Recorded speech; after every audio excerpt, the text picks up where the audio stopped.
আসসালামু আলাইকুম।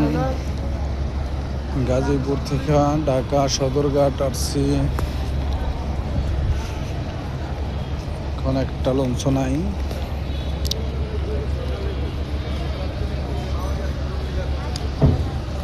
আসছি চাঁদপুর যাওয়ার উদ্দেশ্যে। এখন একটা লঞ্চ আসছে মাত্র কিছুক্ষণ হলো, যে লঞ্চটা ঘাট করছে। এখন এটা যাবে কখন তা বুঝতে পারতেছি না, কয়টা বাজে যেতে পারি তাও জানি না, যে ঠিকভাবে যেতে পারি।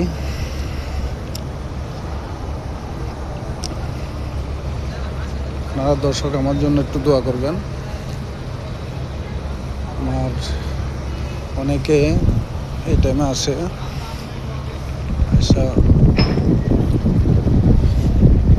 চাঁদপুরের লজ পাওয়া যাবে না, 7টায় কোনো লজ থাকে না। এখানে দেখা যাচ্ছে লজ না থাকলে তো কীভাবে যাব। আজকে মঙ্গলবার 28 তারিখে এই লঞ্চটা আসছে। এটা এখনও ছাড়বে কয়টায় তা জানি না। এখন তো যেতে পারতেছি না, যেতে পারলে তো আমি রাত্র 11টা যা বুঝতে পারতাম সেই হিসেবে আসছিলাম। আর একটা লঞ্চ গার্ড দিছে, ছাড়বে কখন জানি না।